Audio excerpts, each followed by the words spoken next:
मु दीपांजलि। नमस्कार फ्रेंड्स, जय जगन्नाथ। आपन को स्वागत करुच्ची मो चैनल दीपांजलि साहू किचन को।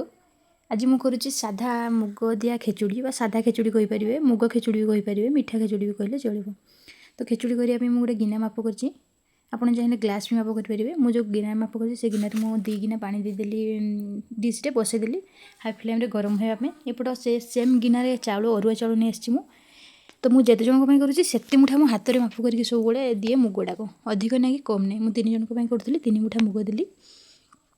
ताकू भल भाव में आपड़ चाहिए ताकू अधिक भी कम भी करेंगे चाउल कि मुग। मुझे पसंद मुझे हिसाब से मुझे मुगटा नहीं ये चुपा लगा माने देसी मुगटा घरे यहाँ कराई कि मार्केट रू। तो मार्केट रू आप चाहिए बिना चुपा थी मुग भी नहीं पारे।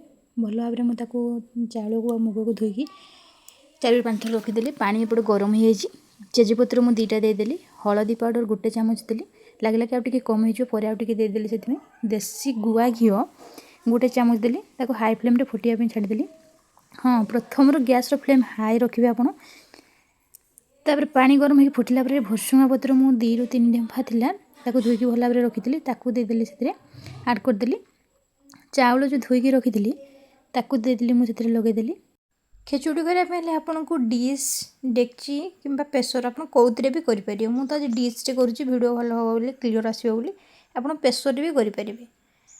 सब चाउल धोईकी जो चाउल मुग रखी लगेदेली। स्वाद हिसाब से देदेली 3 चामच लुण देदेली। मोर छोट चामच थी से 3 चामच लुण देली। मीठा जदि आपंकर अधिक दरकार अधिक देवे, जेहेतु मोर कम दरकार था मीठा हल्का खाली से 1 बड़ चामच चीनी देदेली। देखिए ताको भल भाव में मिक्स करनेली। मिक्स करके भल भाव में कवर करदेली।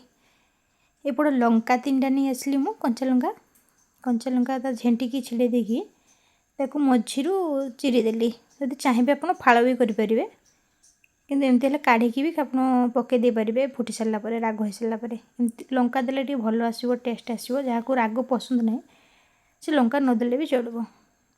देखु ये फुटुची भल से खिचुड़ी पूरा सीम रे थरे फुटिला सीम करी कवर करदे। लंका पकईदेली आउ थे कवर करनेली। गैस फ्लेम पूरा सीम करदेली। या पर 15 मिनट लगे प्राय। माने जदि पुराना चाउल होइथिबो ताले अधिक टाइम लगे, जदि नुआ चाउल होइथिबो थरे चाउल लगे सारा 15 मिनट लगे। छाड़ीदेली 10 मिनट घोड़े कवर करी। 10 मिनट पर देखली देखंतु पानी प्राय तो सब मरी जाइथिला। एबे खाली से जो चाउलडा उदा हेकी अछि सेइतिरे ही हबो से सीम रे। आउ थे कवर करनेली ताकू 5 मिनट पर आउ थे खुला करके देखली। देखला को से ठीक ठाक लागुला मत सीझी जाइए बोली लगे 2-3 मिनट भाई लगे। तो आउ गोटे गुआ घी मु नेली चामचे 1 चामच गुआ घी देकी भल भाव सब मिक्स कर देकी आउ थे कवर करनेली। 2-3 मिनट छाड़देवे कवर करी। जब सीझी जाइए से बंद करदे। जेहेतु मोर सीझी नदेले 2-3 मिनट कवर करने सीझी जाइए भल से कि लगुला टिके नरम रही भल भाव कवर करनेली। देखंतु खिचुड़ी पूरा मोर रेडी हो जाइए। लुक भी केमती को आप गुरुवार दिन सोमवार किंबा मंगलवार शनिवार जो मैंने उषा व्रत पालन करते से बार भी खाईपर। खिचुड़ी रेसिपी जब आपको भल लगी लाइक शेयर कमेंट सब्सक्राइब करने भूलें। चैनल जब आप प्रथम थर देखुते निहाती सब्सक्राइब करेंगे। तेजपत्र को मुझे काढ़ी नेली लगला तार किसी आवश्यक नहीं से तेजपत्र को काढ़ी देती। देखते रेडी हो जाए सफ्ट सफ्ट गोटा गोटा खिचुड़ी लगी ना लेंथी भी है। गोटे प्लेट को काढ़ी नहीं गरमा गरम खिचुड़ी गरमा गरम तरकारी। ये हूँ मटर तरकारी। टेस्ट तो बहुत भल अच्छी। आपड़ भी थे एमती घरे करूँ खातु। पूजा व्रत नहीं आप चाहिए खाली दिन घरे करके खाई पारे।